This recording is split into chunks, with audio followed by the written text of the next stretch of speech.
Professional athlete के रूप में ये $1 करोड़ वाली जॉब करने जा रहा हूँ। और मैं आपको बता दूं कि कितना फर्क होता है एक एस्ट्रोनॉट बनकर हर साल $2 लाख कमाने में। ये पागलपन है। डायनासोर की हड्डियाँ ढूंढकर हर साल $1 लाख कमाने में। Oh my God. और भी कई जॉब्स के बीच, और मैं शुरुआत करूंगा सबसे कम इनकम वाली जॉब से, गोल्ड पैनिंग, जिसके जरिए हम एक साल में $1 कमाएंगे। लेकिन हम करोड़पति बनेंगे शायद तुम्हारे सपनों में। बेसिकली गोल्ड पैनर्स इस मैकेनिज्म में मिट्टी डालते हैं, फिर इसमें पानी डालकर थोड़ा हिलाने के बाद सारा सोना फिल्टर होकर नीचे जमा हो जाता है। लेकिन ये इतना भी आसान नहीं है, क्योंकि 5 घंटों की मेहनत के बाद मैं बिल्कुल भी अमीर नहीं बन पाया। ओह बॉयज, मुझे सोना मिला।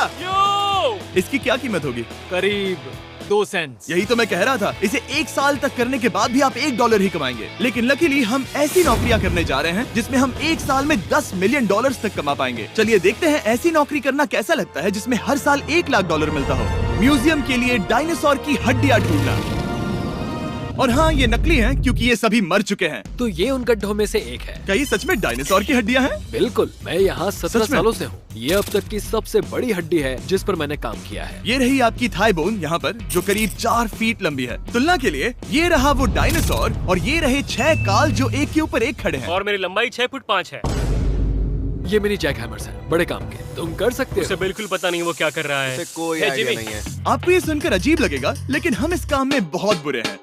संभल कर। 5 घंटे की मेहनत के बाद भी हमारी प्रोग्रेस ना के बराबर थी। लेकिन हमारे इस धीमी गति के बावजूद एक्सपर्ट की मदद से हम आगे बढ़ रहे थे। मैंने अपने पूरे करियर में इससे बड़ी हड्डी पर कभी काम नहीं किया। और आपने मुझे और काल को इसे छूने दिया? बिल्कुल। हमने गड़बड़ कर दी तो? जोश, इसका वजन कितना होगा? करीब करीब 90 से 110 किलो। हाँ। नोलन की मॉम इससे 10 गुना ज्यादा भारी। ऐसा कुछ नहीं है। अब क्योंकि ये हड्डी इतनी प्राचीन है, हमें इसे उठाने से पहले पीओपी से ढकना होगा, वरना इसके 2 टुकड़े भी हो सकते हैं। उम्मीद है उठाते वक्त ये टूटे नहीं। 1 2 3 कम ऑन। बढ़िया, दम लगा के हमेशा। बहुत अच्छे। आज पहली बार इंसानों ने इस हड्डी को उठाया है, वो भी कुछ यूट्यूबर्स ने। यकीन नहीं होता। टेबल के ऊपर रखो। तैयार? 1 2 बहुत अच्छे। हाथ संभाल कर काल। और मानो या ना मानो, ये डायनासोर की हड्डी वाकई में एक म्यूजियम में रखी गई। लेकिन क्योंकि म्यूजियम्स बोरिंग होते हैं, आइए नासा में एस्ट्रोनॉट ट्रेनिंग की $2 लाख वाली नौकरी करते हैं। और मेरा पहला मिशन था उनके ऑफिशियल लूनर रोवर को चलाना सीखना। एक दिन ये रोवर चांद पर होगी, है ना? हाँ, हम चांद पर घूमने के लिए इसी का इस्तेमाल करेंगे। ये लोग मुझे ये चलाने क्यों दे रहे हैं? दरवाजे खोल दो। इसे कैसे चलाते हैं? इस डंडे को आगे धकेलो। अभी? हाँ, धकेलो। जिमी, हमें मारना मत। मुझे डर लग रहा है। आते रहो। ओह, ये तो कमाल अब का उसे घुमाओ। है। दाईं ओर? कहीं भी घुमाओ, मुझे फर्क नहीं पड़ता। ओह माय गॉड, यहाँ गाड़ियाँ हैं। क्या इस सड़क पर चला सकते हैं? यहाँ तो चला ही सकते हैं। ओह, बहुत मजा आ रहा है। तुम टेढ़ा क्यों चला रहे हो? मुझे नहीं पता इसे सीधा कैसे किया जाता है। हालांकि मैं इसे ऐसे चला रहा था जैसे मैंने पी रखी हो। मैं सबको नासा के लूनर ट्रेनिंग यार्ड तक पहुंचा पाया, जहां इसकी असली परीक्षा होगी। ओह, हम ऑफ रोड जा रहे हैं। ये रास्ता ऊबड़ खाबड़ है। तुम मुझे इसे ढलान के नीचे उतारने दे रहे हो? क्या इस मशीन के अंदर सीट बेल्ट है? यहाँ पर एक सीट बेल्ट है जिसका हम इस्तेमाल नहीं करते। इनके पास सीट बेल्ट है लेकिन ये लोग पहनते नहीं है। क्या अजीब है। वो ये ढलान तो बहुत ज्यादा है। क्या हम सच में नीचे जा रहे हैं? क्या अब मैं सीट बेल्ट पहन सकता हूँ? Oh my God! हम टेढ़े होकर ढलान उतर रहे हैं। नहीं नहीं नहीं नहीं नहीं जिमी। हाथ उठाओ ताकि उन्हें पता चले कि मैं चला रहा हूँ। वाह, ठीक है। इन्होंने तो सच में। मैं उठकर पीछे चला नहीं जाता हूँ। नहीं नहीं, बैठ जा। नहीं, ऐसे चलाना ठीक रहेगा? मुझे पकड़ो कार्ल, पकड़ो मुझे। लेनिन, तुम चांद पर सर्वाइव नहीं कर पाओगे। हाँ, शायद मैं कर पाऊंगा। और उसके बाद नासा ने मुझे अपनी विशाल स्पेस फैसिलिटी दिखाई। यकीन नहीं होता, ये पृथ्वी का दूसरा सबसे बड़ा पूल है। ऐसा लग रहा था मानो वो हम पर फ्लेक्स कर रहे हो, खासकर जब उन्होंने अपना स्पेस सूट दिखाया। स्पेस सूट को पहनने के बाद ही तुम एक एस्ट्रोनॉट बन जाते हो। लेकिन इसमें भी एक दिक्कत थी। स्पेस वॉक करने के लिए क्या आपको डायपर पहनना पड़ता है? तुम इस सूट में 12 घंटे तक रहते हो। वाओ, इसे पकड़ो। तो ये सचमुच एक एडल्ट डायपर है। तो जरा संभल कर। हाँ। ये स्पेस आर्टिफैक्ट है। ये कई बार मिशंस में इस्तेमाल हुआ है। यानी असली एस्ट्रोनॉट्स ने इसे पहना है? हाँ। और उन्होंने इसमें सुसु भी किया था। क्या आपने इसमें सुसु किया है? मैंने नहीं, इसमें नहीं। ठीक है। तो बताइए अगला मिशन कब है? क्या तुम 1 साल बाद फ्री रहोगे? मैं समय निकालूंगा। Okay okay. और मेरी ट्रेनिंग के आखिरी स्टेप में मैं एक कमाल की चीज करने जा रहा हूँ। उन्होंने मुझे चांद को छूने का परमिशन दिया। थोड़ा दम लगाकर खींचूं क्योंकि इसका वजन 4000 किलोग्राम है। ये 4000 किलोग्राम का है? जोर से। वाह, ये कमाल का पूरी दुनिया में इससे बड़ा मून रॉक कलेक्शन कहीं भी नहीं है। यकीन नहीं होता वो हमें ये करने दे रहा है। तुम जानते हो ना, हम बस एक YouTube चैनल है। Oh my God, ये किसी जमाने में चांद पर हुआ करते थे। क्या मैं इस जेनेसिस रॉक को छू सकता हूँ? बिल्कुल नहीं। कल हमने एक डायनासोर का फॉसिल खोजा था, इसलिए मैं इसमें एक्सपर्ट हूँ। ओके। क्या आप छू सकता हूँ? नहीं। मैंने कोशिश की। मौजूद ये मटेरियल असल में चांद की मिट्टी है। Oh my God. तुम इस वक्त वास्तव में चांद को छू रहे हो। ओह, ये तो कमाल है। तो इस ट्यूब में चांद की मिट्टी रखी गई है और इसे अब तक खोला नहीं गया है। और अगर ये सच है तो हो सकता है उसमें एक एलियन भी हो। हाँ, वो पहला होगा चांद पर। क्या कहा से? तुमने कहा मुंह से। और ये जानने के बाद कि एलियन सच में होते हैं, हम अपनी अगली नौकरी के लिए स्ट्रेटोस्फीयर की ओर गए, जहाँ कार्ल और नोलन ने प्लेन उड़ाया। मैंने पहले कभी प्लेन नहीं उड़ाया। हमें पता नहीं हम क्या कर रहे हैं। फ्लाइट ट्रेनिंग के पहले दिन पर आपका स्वागत है। मैं मजाक नहीं कर रहा। बॉयज को एक असली प्लेन उड़ाने के पहले बस एक बार इस फ्लाइट सिमुलेटर में प्लेन को लैंड करवाना होगा। तो ये रहा हमारा थ्रॉटल। पीछे खींचने पर प्लेन धीमा हो जाएगा।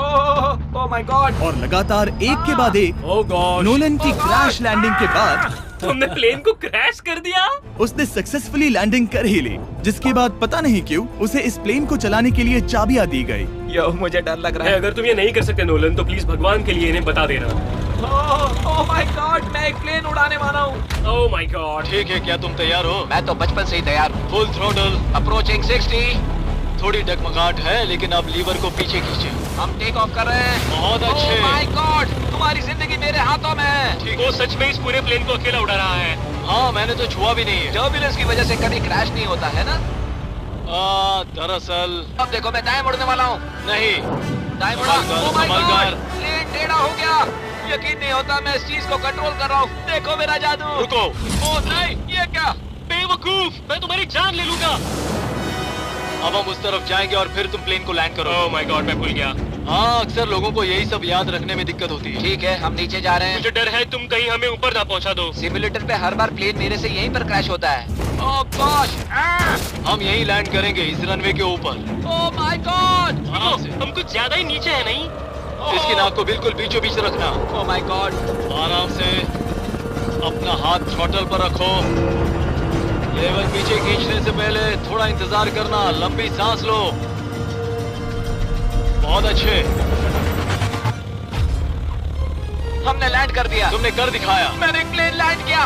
Oh my God. इससे काम मैं नहीं कर पाऊंगा, लेकिन हम जिंदा हैं। तुमने मुझे नहीं मारा। मैं हैरान हो गया जब मुझे पता चला कि आप हर साल 10 लाख डॉलर कमा सकते हैं हैंड मॉडलिंग में, लेकिन सिर्फ तभी जब आप दुनिया के सबसे महंगे हैंड मॉडल्स में से एक हो। ये लोगों को अपने हाथों की तस्वीरें लेने की परमिशन देकर एक डॉक्टर की सैलरी से 5 गुना ज्यादा कमा लेती है। और इनका रेज्यूमे कमाल का है। इन्होंने लगभग हर जाने माने ब्रांड के लिए हैंड मॉडलिंग की है। इन्होंने अपने हाथों के लिए 10-10 लाख डॉलर का इंश्योरेंस भी कराया है। मैं आपको काम करते हुए देखना चाहता हूँ। सबसे पहले इन्होंने हमारे हाथों की जाँच मुझे की। पता नहीं था कि आज वो दिन होगा जब मुझे नई इनसिक्योरिटीज मिलेंगी। ओके, तो सबसे पहले तुम्हें अपने नाखून साफ करने होंगे। Of course. सही कहा। मतलब मेरे तो बेकार ही हैं। ये लो। देखो काल की तुलना में यहाँ कितने ज्यादा बाल क्या हैं। मैं इससे पैसे बना सकता हूँ? कार के हाथों का टेक्सचर तुम दोनों से थोड़ा ज्यादा अच्छा है। तुम समझे ना? मुझे बदल सकती हो? देखो, मैं कोई चमत्कार तो नहीं कर सकती, लेकिन जरा तुम अपने हाथ दिखाना जिमी। तुम्हारे हाथ सुंदर है, ये अजीब बात है। तुम्हारे हाथ इतने चमक क्यों रहे हैं? मुझे नहीं पता। क्या मेरी उंगलियों का स्ट्रक्चर अच्छा है? हाँ, बनावट अच्छी है, लेकिन नाखूनों के बीच गंदगी है, स्किन ड्राई है, लेकिन वो सब ठीक हो सकता है। हमारे हाथों पर अभी काफी काम करना था, तो हमने उन्हें शूट के लिए तैयार किया, जो कि मेरे और काल के लिए आसान था, लेकिन लेजर के लिए इतना नहीं। ओह नहीं। तुम इतने बालों के साथ एक कारपेट बना सकते हो। इन बालों ने मेरा पूरी जिंदगी साथ दिया, लेकिन अगर 10 लाख डॉलर कमाने हैं तो ये करना ही होगा। और अब जब मेरे हाथ घिनौने नहीं दिख रहे, हमने एक असली मैगजीन के लिए मॉडलिंग की, और ये तस्वीरें पूरे अमेरिका भर के बिलबोर्ड्स पर दिखाई जाएंगी इन वॉचेस को प्रमोट करने के लिए। मुझे डर लग रहा है। हाँ, लेकिन कोई टेंशन नहीं। ठीक है, मतलब घड़ी तो अच्छी लग रही है। मुझे पहले लगा कि ये आसान होगा, लेकिन हम इस काम में बहुत ज्यादा बुरे थे। ऐसा लग रहा है जैसे ये वॉच एक सांप ने पहनी है। ये तो बहुत मुश्किल है। क्या मैं देख सकता हूँ कि आप ये कैसे करती हैं? क्या? यकीन नहीं होता। प्रोडक्ट भी अच्छा लग रहा है क्योंकि आपका हाथ नहीं हिल रहा, लेकिन हैंड मॉडल बनने का मतलब सिर्फ अच्छी वॉचेस पहनना नहीं होता। कभी कभी आपको अजीब चीजें पकड़नी पड़ती हैं। तुम डर क्यों रहे हो? क्योंकि मैंने देखा कि उस आदमी के हाथ में एक सांप है। वाह। आराम से काल, आराम से। अपने दूसरे हाथ को यहाँ लो और इसका सर पकड़ो। हाँ हाँ, बिल्कुल बिल्कुल। मैं इन सब के बीच एक और चीज रखना चाहूंगा, इमॉर्टल्स ऑफ एवियम, इस वीडियो के स्पॉन्सर। इसे यहाँ पकड़ो। ठीक है, परफेक्ट। अब ये मॉडल कर रहा है एक वॉच, एक सांप और ये गेम। यो, जरा देखो तो कितना कूल है। इमॉर्टल्स ऑफ एवियम एक फर्स्ट पर्सन मैजिक शूटर है, जहाँ आपके प्लेयर का नाम जैक है, जो एक बैटल मेज है जो दुनिया को बचा रहा है। क्या वो मुझे बचाएगा? मैं चाहता हूँ कि तुम इस गेम के Xbox वर्जन को मॉडल करो, एक स्कॉर्पियन के साथ। ऐसा मत करो ब्रो। तुम्हें इसके डंक को इस तरह से पकड़ना होगा। क्या ऐसा पकड़ना बिच्छू के लिए सेफ है? हाँ, बहुत अच्छे, शाबाश। जल्दी जल्दी बोलो बोलो जल्दी करो, उन्हें गेम के बारे में बताओ। ठीक है, आप 25 अलग अलग तरह के मैजिक स्पेल्स और 80 अलग अलग टैलेंट्स अनलॉक करके उन्हें अपने प्ले स्टाइल के हिसाब से कस्टमाइज कर सकते हैं। कार्ल, तुम्हें लगता है इमॉर्टल्स ऑफ एवियम को ये फोटो पसंद आएगी? मैं उम्मीद करता हूँ आपको ये पसंद आएगा। कार्ल, इन डरावने जानवरों को पकड़े रखो, बाद में हम NFL प्लेयर्स बनने जाएंगे। जिन लोगों ने इमॉर्टल्स ऑफ एवियम बनाया, उन्होंने कुछ अवार्ड विनिंग कैंपेन्स भी बनाए हैं, जैसे हेलो, कॉल ऑफ ड्यूटी और डेड स्पेस। हमें वो कैंपेन्स पसंद है। ओह, ये हिल रहा है। सबसे कूल बात ये है कि उस गेम में मैं एक बॉस के रूप में हूँ और मुझे हराने पर आपको बाकी बॉसेस के मुकाबले सबसे ज्यादा गोल्ड मिलेगा। घबराओ मत, मैं हूँ तुम्हारे साथ। इमॉर्टल्स ऑफ एवियम का फ्री ट्रायल Xbox और PS5 दोनों पर अवेलेबल है और Steam पर उसका फ्री डेमो भी मिलेगा। फोटो ले लो जल्दी जल्दी। वो मेरे हाथ के नीचे है। हम इस काम में इतने बुरे थे कि हमने इसे प्रोफेशनल हैंड मॉडल को सौंपा ताकि हमारे स्पॉन्सर्स गुस्सा ना हो। इमॉर्टल्स ऑफ एवियम खेलने के लिए डिस्क्रिप्शन में दिए हुए लिंक पर क्लिक करें। मैं इस काम से रिटायर हो रहा हूँ और हालांकि हमारे फोटोज अच्छे नहीं थे, उन्हें देश भर के बिलबोर्ड्स पर दिखाया गया और अब वक्त आ गया है वो काम करने का जिसे करके हम एक साल में $1 करोड़ कमा सकते हैं। सही समझे, मैं NFL की एक प्रोफेशनल टीम ज्वाइन करने वाला हूँ। ये सच में मेरा एक सपना था। और अगर आपको ये फेक लग रहा है तो ये मैं हूँ जो $10 मिलियन के लिए बकेनियर्स के साथ एक असली कॉन्ट्रैक्ट साइन कर रहा हूँ। इसमें लिखा है कि हम शायद पैसे नहीं देंगे, लेकिन कम से कम अमाउंट तो सही है। नहीं, बस अमाउंट पर फोकस करो। अब ये ऑफिशियल है। कांग्रेचुलेशन। तो अगले 48 घंटों के लिए मैं एक ऑफिशियल प्लेयर हाँ, तुम एक ऑफिशियल प्लेयर हो। वादा करता हूँ आप निराश नहीं होंगे। मैं वादा करता हूँ आप निराश होंगे। इस कॉन्ट्रैक्ट के चलते मैं 60,000 फैंस के सामने अपनी टीम के साथ मैदान में उतरूंगा।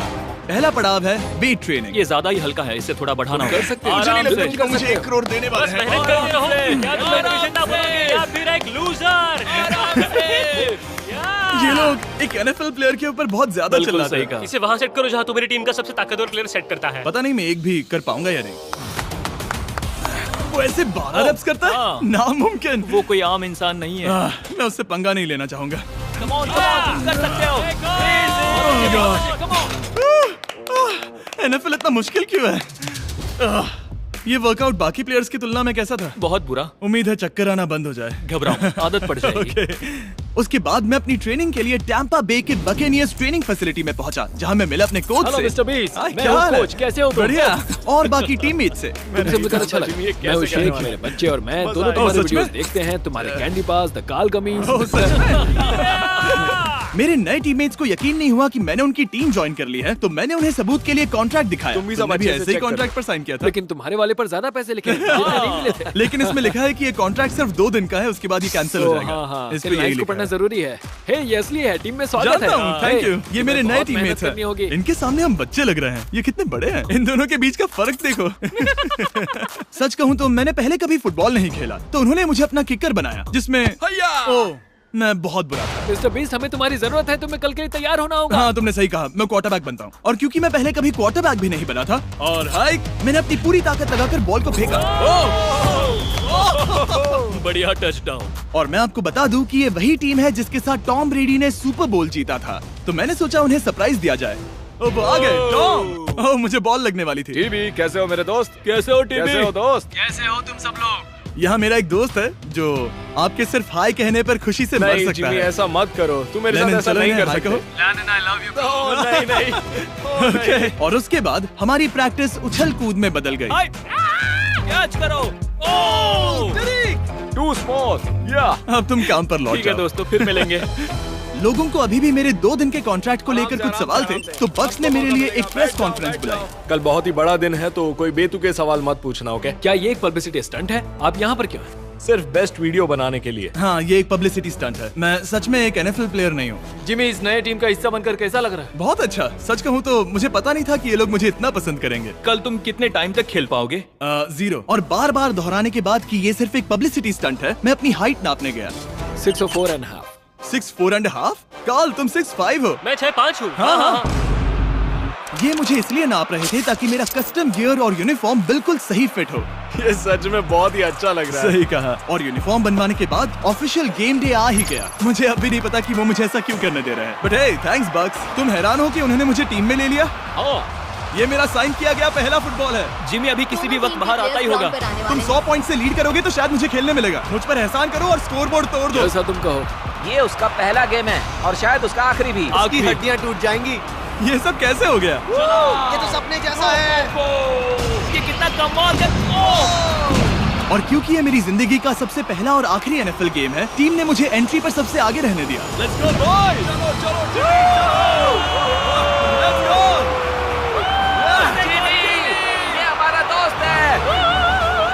उम्मीद करता हूँ कोई मुझे कुचल ना दे।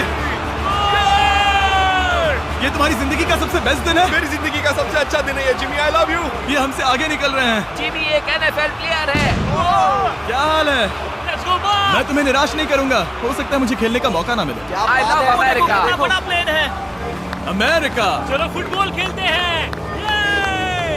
मुझे एक ऑफिशियल एनएफएल प्लेयर बनाने के लिए मैं बकेनियर्स का शुक्रगुजार हूँ। और अच्छा हुआ कि उन्होंने मुझे खेलने नहीं दिया, क्योंकि अगर वो मुझे टैकल करते तो मेरा मरना तो तय था। मुझे लगा सब खत्म हो गया है, लेकिन फिर फैल्कन्स ने ये ट्वीट किया, मिस्टर बीस्ट के नेक्स्ट चैलेंज के लिए गोल मारो और गेम जीतो। तो बदला लेने के लिए मैंने उनका स्टेडियम उड़ा दिया।